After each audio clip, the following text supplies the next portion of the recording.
I'm here with the great, the powerful Mika. I love the powerful bit, but we are just getting ready. I'm basically showing Jim how to not have a makeup artist and just use these, and then you don't shine anymore. The secret to not having, I'm telling you. What's look, on there? it's all the grease off your face. Oh gosh, I thought I was clean. This is as good as I've ever looked. But we were age guessing each other, even though I'd done the old Wikipedia.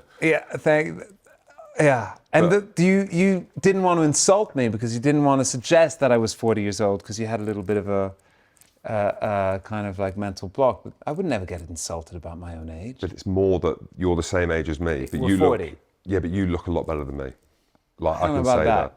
Yeah, and I'm a little bit more weathered. And if you're fishing for compliments, seriously, I'm weathered. Weathered. We were talking about a load of things before. We were talking about the most desirable jobs out there for young children. I've got 4 children, so I have this conversation all the time. And So I guess movie star. yes, That's totally correct. And I guess I said footballer. yeah, So sport. just sport in general. And you told me that actually the third one is being a musician. That would be my number one, even though that sport is number one. Of We didn't get into that. So playing sport is the most desirable. Oh, it is the most desirable out of the 3. Out of the 3. Wow. And it's something that I've been getting more and more into sport as I've been getting older. It's kind of like this whole other Luna Park of things and fun and excitement and thrills that I was a little less into when I was younger. But it's amazing to have another thing to step into as you get older. And if you really ask me what was the one magic skill that I wish I was good at, I always said there were 2 superpowers, especially when I was a very awkward early teenager or a massively bullied kind of like 14-year-old. And I say that laughing now. I wasn't laughing then. I was like, there were the 2 things I wish I had. I wish I could stop time just to kind of exert vengeance on everyone that was making me sad or upset, when I was 14. And, or that I would be good at sport. Because for me, that was the same as a superpower. It would solve all my problems. So it's funny that you're talking about that because you say you wish you were a musician. My dream was to have, but I saw being a sportsman or being a really good, a good sports person was basically a magical power. That's how I didn't understand how people did what they were doing. I just would look in awe. I was a very different kid. My whole body was different. I was chubby. I wanted to disappear all the time. I was working in classical music. I was just playing the piano all the time. I lived in fear of anything that was spherical, whether it was a football or whether it was a rugby ball. And I would cross the yard at school and I would just hope that no one would throw either the basketball, the football, or the rugby ball towards me because I wouldn't know how to send it back. Yeah. But I wanted to, so I did music instead. Well, the irony in the sports aspect to it, which I say it's irony, maybe it's not, the fact that I'm 40, you're 40, and I'm not putting myself on the same level as you, but you will carry on forevermore. I can never play rugby again. So sports, men and women, they generally retire at the average age of 32, 33. Yeah. So the most desirable job has the least has the shortest, career let's say, expectancy in that space. Transition after sport is that I'm here, I'm sat with you, how the stars have aligned, because like I said, I am a big fan. I love music and love the stuff that you've done as well. So very kind. My daughter Phoebe is going to be in awe that I'm sat with you, which is class.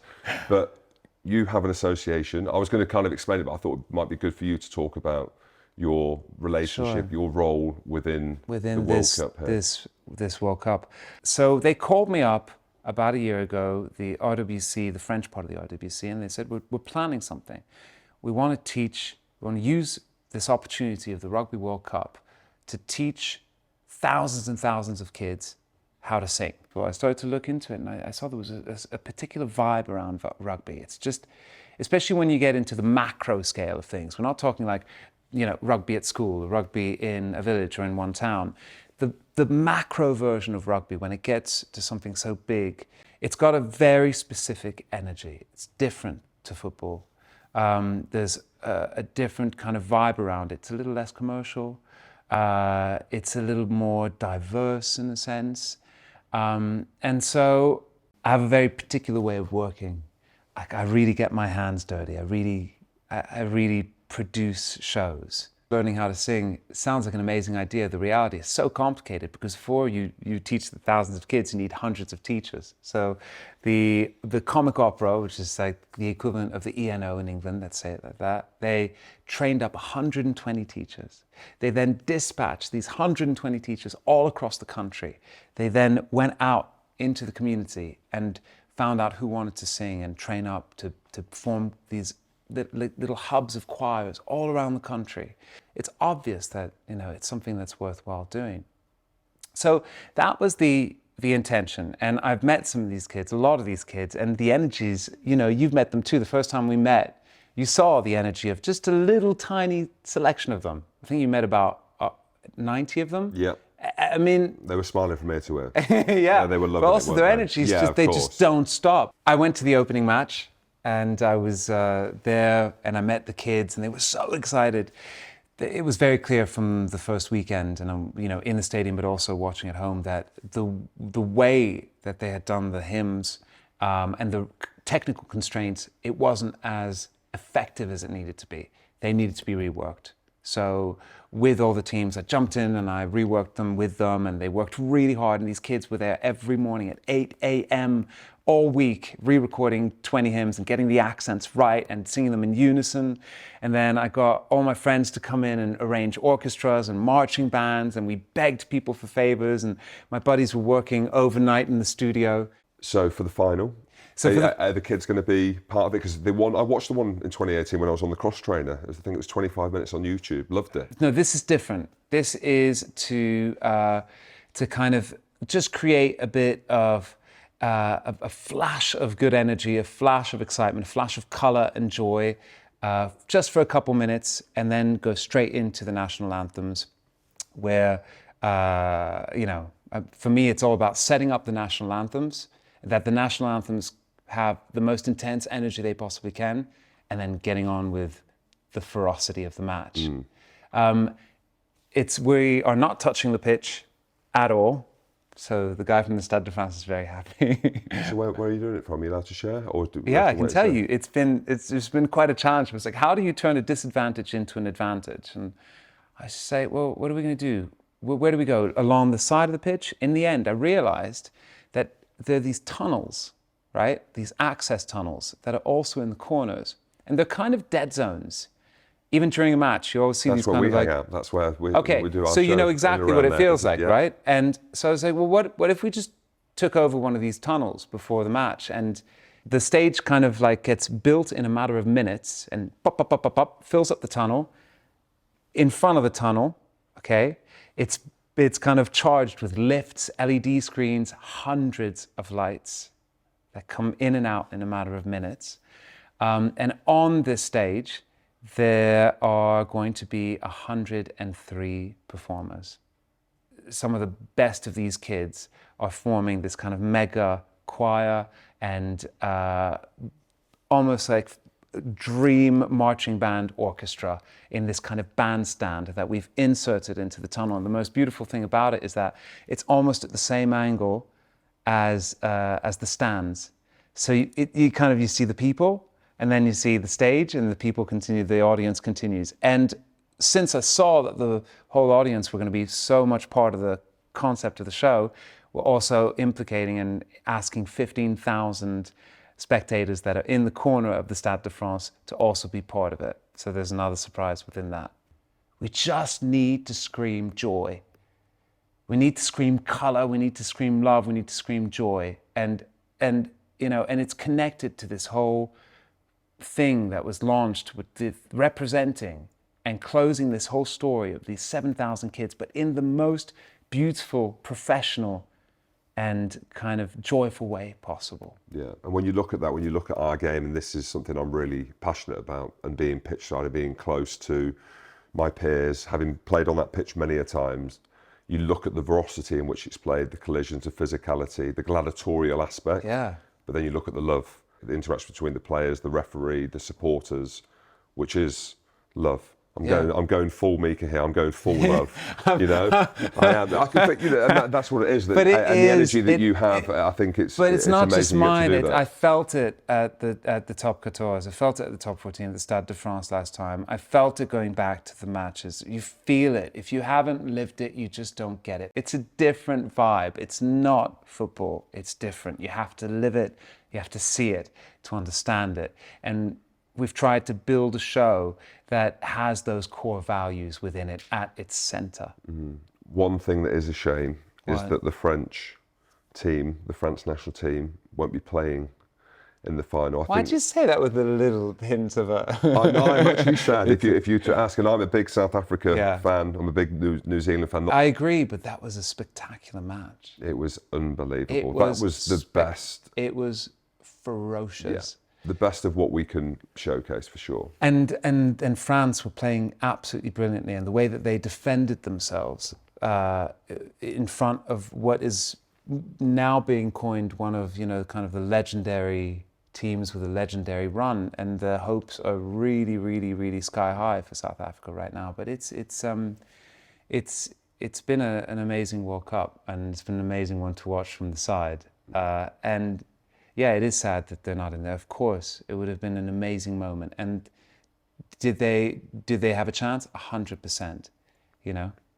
I go back to my initial point when we were talking about being in awe of artists being centre stage. I try and explain to my children what it was like for me playing rugby at the highest level and the feeling of being alive. And it's really hard to try and talk about that. When I look at musicians and I look at yourself perform, it looks like you're in this incredible headspace and moment. And that is a snapshot of, yes, everyone is living. But in that moment there, it looks like you're more alive than you could ever be. Is that fair to say? That's what it feels like? 100%. And it's funny because there's not enough discourse across different disciplines. So musicians don't talk to sports people enough, I think, and sports people don't talk to other creative fields enough. And I think that's something that's really happened with the growth of the industry. Everyone has. There's all these people around. There's all the agents. There's all the managers. There's all the publicity people, and it's almost like increasingly players are quite isolated. Musicians are quite isolated. All these different disciplines. We all have our fortresses around us, but it's the same principle. Can I ask you a question? Please. Did you zone when you were? Did you do this thing called zoning? I've always wondered. Yeah. So. Yeah, I did, and I actually think it was for the detriment. I was quite a physical player. Okay. So after 20 minutes being in the game, I was exhausted. And you know what? There was a large part of that which music affected me. Huh. So I was listening to Mika track 1, then Eminem track 2, and I found that I was too fired up for the game. And I was just too zoned in. Oh, really? So when psychology and stuff came into the game a little bit later, they said, have you tried not listening to music? Because I'm an emotionally driven, creative person. So no, Eminem got kicked out. You stayed in there. So it was after, especially if we lost as well. I needed to feel that love. But that's the thing, but the synergy with music and sport and being zoned in. You look at athletes, and there is a lovely synergy, isn't there? You look at any sport, they've got their headphones and they use music to zone in. For me, it was actually taking the headphones out and actually looking up. And I made sure at the end of my career. Are you serious? Yeah. Yeah. I wanted to look up and out. I wanted to take the one thing that I do every single time before I walk on stage, the one gesture that I do, and I've never talked about this, is that I open my hands to the side and I just look up. And I make sure that I've opened up and I've looked up and that I'm present. And often I realize things that I was closed to before. I'm like Mika. I was like Mika with that. I'm like you. Well, that's what I mean. I think being present. I know, Mika. I didn't put my hands out, but actually, if I think you just open yourself up. You know, it's not religious or spiritual or anything. It's literally just because it's quite a vulnerable position to be in. You're standing there, your hands are open, you're there. Anyone can take a swipe at you. Yeah, I could have won a World Cup. I think if I moved my arms out, that might have been the difference. So a little bit of fun. Yeah. So if you were to walk out to any song as an athlete, what would it be? What would you have? coming out of the speakers? What would you want to be synonymous with? You can choose your own. Like if I was you, I probably would. No. It can be an old school banger. It can be something that I've never heard of. Like here's one for me. Mine would be like Eminem. I'm not afraid. Yeah, Because I am afraid. I think I would have to go with something a bit more twisted. Oh. It would probably be Nirvana. Okay. Like heart-shaped box or something along those lines. Yeah. Something a little bit more kind of like, go in, open that box that you always keep hidden and now make something of it. Yeah. Kind of vibes. So it's almost like the opposite of kind of what you do or not. I mean, I'm not saying I don't know what the lyrics well, a little bit, yeah, mean. of course. Of course. Yeah. It's my whole philosophy is very much a kind of like poetic alt pop philosophy. Who's smashing it at the minute? Who do you look at? I mean, Harry Styles is the one because he's been coming off the back of his tour now. He's done his tour, sold out stadiums. He looks like he is like the megastar of the world. But there's almost a little bit of you in him as well. He's quite creative in what he does as well. He's doing brilliantly. I think right now, if I had to choose somebody that's really, I like Tame Impala. Okay. I like the recently retired Drake. I like Gregory Porter. I love Gregory Porter. I just did something with him yesterday, and I was kind of amazed at being in such close proximity to such a great singer. Unreal. Last question, just bringing it back to the power of sport and music, which is going to be what you're combining for the final. Like there is that real deep-rooted synergy of being in a stadium, watching someone perform, watching a team of athletes perform as well, but just the power of that and how it unites a nation, how it unites people. I think it's about provoking dreams, right? It's about. I remember when I was a kid, I always used to say, I feel like I'm in the wings, and I think anyone who loves sport probably looks at other sports people on television or on the pitch and thinks the same thing. Like, I'm in the wings, I'm waiting, like the theatre wings, waiting to go on. And I just used to daydream about doing music for my life, or doing music for a profession and putting together shows. It's like, how do you stoke those dreams? Because those are the things that change the world afterwards. And I know it sounds massive and big at the same. It's tiny and huge at the same time. And that's what I love about it. Because it's like when you're starting off, it's so tiny. You pick up that ball and you're just playing with it, or you're trying to practice, or you put your fingers on a piano and you're starting to play. It's worthless to everyone. But it might just change your life, and it might have an impact in the bigger world. And that's what's so incredible. From something so tiny, something so huge can be born.